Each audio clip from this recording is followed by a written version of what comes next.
Hey guys, today it is finally time to talk about the elephant in the room, which is Hasan. We obviously know that Frogan, Denon, Casey Tron, Bad Empanada, H3 Snark, they love Hasan and even worship him kind of like a godlike deity almost, and he certainly appreciates that. Now, Hasan has recently made a video, and in the video, he claims that Ethan Klein wants them to sue him for defamation based on some of Ethan Klein's recent comments about a individual called Sam. I haven't covered Sam yet. There are a lot more characters that I have not covered. We've covered the journalist Taylor, and that one can go off the rails really fast. But here we are covering and focusing on Hasan. Hasan believes Ethan Klein is attempting to debate him in the legal sense, and I'm here to tell you that no. As someone who has been sued and as someone who is a lawyer, and Ethan Klein has also been sued before and involved in legal proceedings, it is not worth the content. It is not worth the content. I too thought, oh, it would be really interesting if I could talk about my lawsuit. And now there were multiple parties and multiple defendants, and due to my respect for the other defendants, I didn't talk about the lawsuit outside of very, very vague parameters like, oh, we resolved the issue and I had to get two lawyers and the general cost of my own part. Here, I'm here to say that no one is going to bait someone else into a lawsuit because a lawsuit cannot take a year, but 4+ years.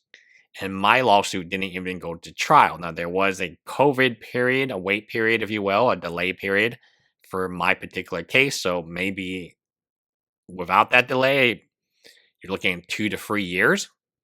But I do think it's very curious, right, and hypocritical. So Hasan's whole argument is no one to talk about Ethan if we don't talk about Voldemort, he who should not be named, then we don't give him power. But I'm going to talk about Voldemort. You guys don't talk about Voldemort. I'm going to talk about him to get the views and clicks and so on.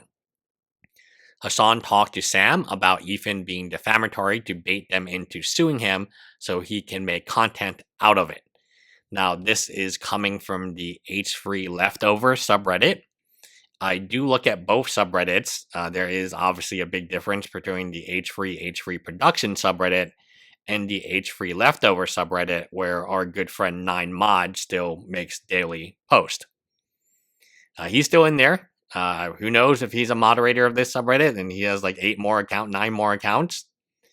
The insanity part of this is they kind of, in a weird way, they need each other.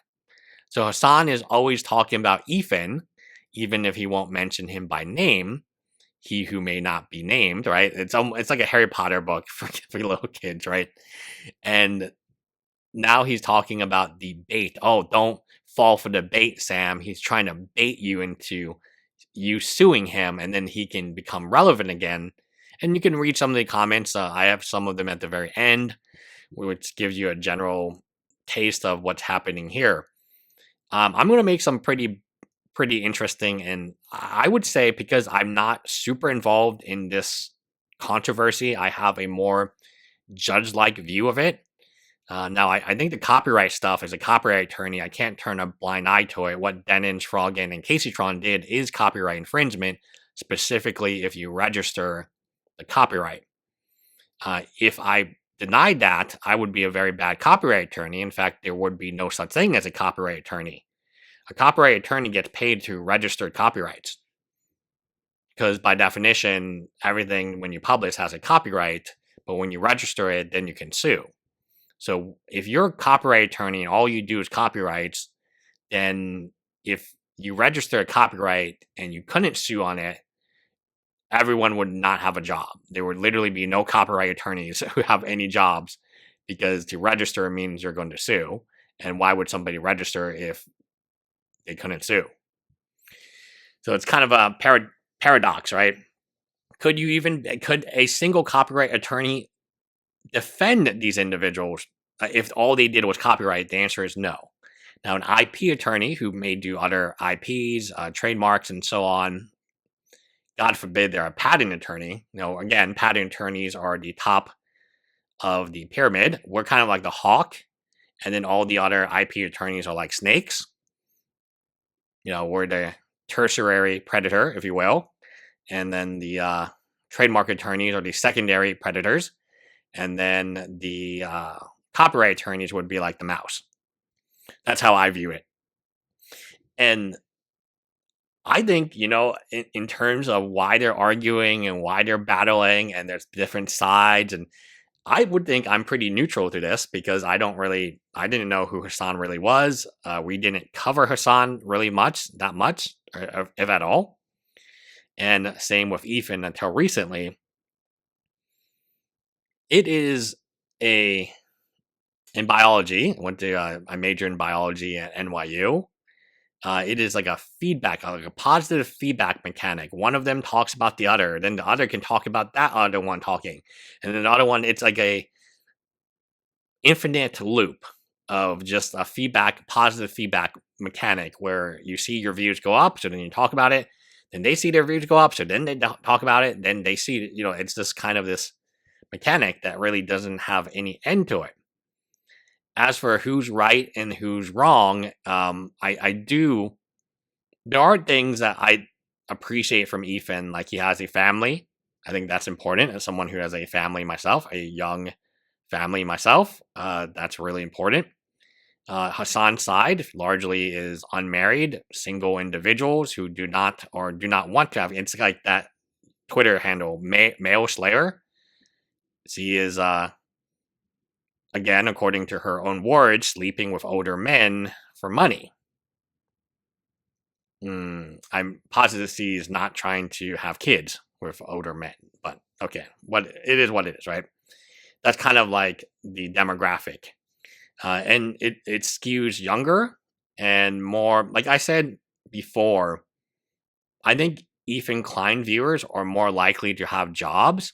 And I agree with Ethan Klein, and that's why Ethan Klein says this, because he knows it's true, than Hasan viewers.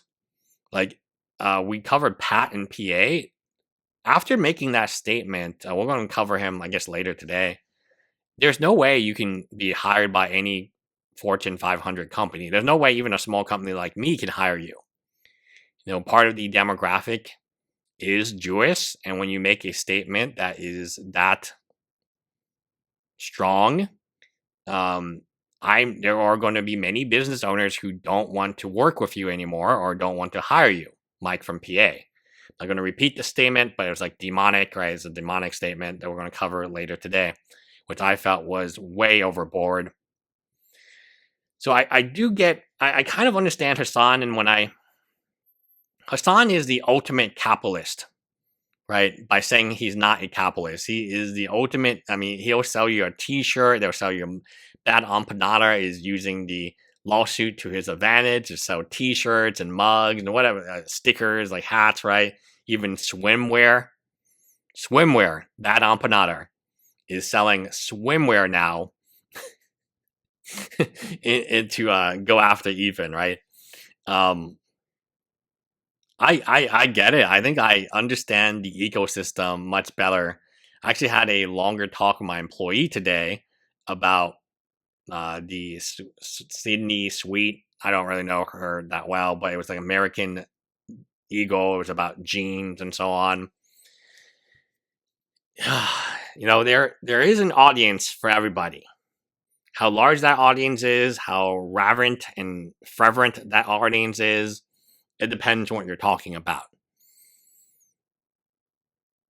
Hasan, in my opinion, he has an audience, but it's not the audience that I would want myself to have. And when I look at like association and comments and so on, it's a very dangerous audience to have because one day they may wake up and turn against you, and you've trained them to be very, very snark-like, which again is not a good thing in my opinion. And you taught them how to be toxic, and like you don't make the statement Mike and PA makes and expect to get away with it. You make the statement because you know you'll never get a real job. And the same with Bad Empanada. You can see some of these statements Bad Empanada has made. It's all legal documents and so on. And it's like, after you make these statements, there's no coming back from it. You've kind of pigeonholed yourself into being a Twitch streamer, commentator, content creator, and orbiter. So when I think of Froggen, I think of the same thing, is maybe she doesn't have a job. Maybe Twitch streaming is her job. Because how can you make a statement like she made about veterans and work in the healthcare industry, where veterans are such a important client in the healthcare industry, in every healthcare, and I don't think like, who would hire someone like that, who made a statement like that? Like, I just cannot imagine, from my own, again, we're trying to build up my law firm now. We're trying to hire people.